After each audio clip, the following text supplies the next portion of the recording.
Pinayagan na ni Pope Francis na bigyan ng blessing ang mga same-sex couple, mag-live-in partner, pati diborsyado. Pero hindi pa rin daw ito may tuturing na kasal. Saksi si Sandra Aguinaldo. Sa isang deklarasyon na pirmado ni Pope Francis, pinayagan ang mga pari na magbigay ng blessing sa mga magkarelasyon na pareho ang kasarian. Pwede ring i-bless ang mga magkarelasyon na nasa irregular na sitwasyon gaya ng mga nagsasama ng hindi kasal at mga diborsyado.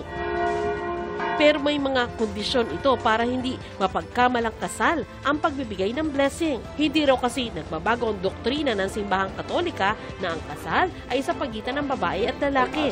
Pinaliwanag ng isang theologian ang kahulugan ng blessing na tinutukoy ng Santo Papa. May nakasalubong na pare, o bumibisita ka sa isang shrine, o nagpipilgrimage kayo, humihingi ka ng blessing, dapat mas appropriate sa mga ganong lugar at okasyon. Instead of having a blessing during a formal liturgical rite such as a marriage. Kasi baka ma-misunderstood nga ng tao na, yung blessing na binibigay ng pare, parang binibless na niya yung same-sex union. Pero itinuturing pa ring malaking hakbang ang inilabas sa dokumento ng Vatican dahil iba ito sa dating posisyon ng simbahan. 2021, the same Vatican Committee declared, we cannot give any blessing to any situation of irregularity. Okay. Ngayon, parang iba na ngayon. Now we can give a blessing to a situation of irregularity. Paraan daw ito ng Santo Papa para buksan ang simbahang Katolika sa lahat at gabayan ang mga miyembro nito. Pero ayon sa dokumento, dapat daw iwasan na magmukha itong seremonya ng kasal at hindi rin dapat itaon sa civil union.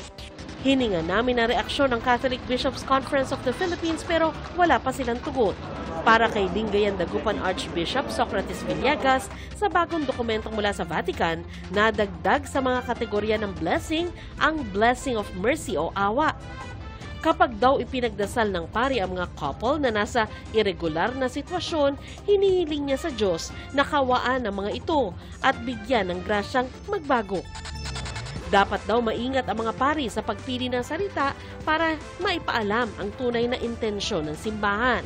May naniniwalang positibong hakbang ang bagong deklarasyon ng leader ng simbahang Katolika. Ito kasing Pope na ito, he sees the complexity at nire-recognize na yung nuances and the complexity and the difficulty of the situation of daily life and of people. This is still sabi nating half step forward kasi language nga lang din it's just language and pastoral approach.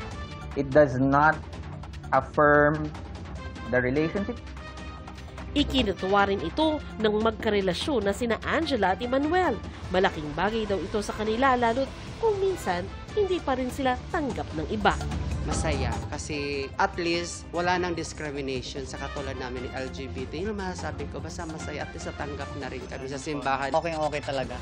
Kasi yung respeto, tapos yung pagkasama namin. Para makita din namin sa buong mundo na hindi lahat po na babae at lalaki pwede lang magsama. Para sa GMA Integrated News, Sandra Aguinaldo, ang inyong saksi.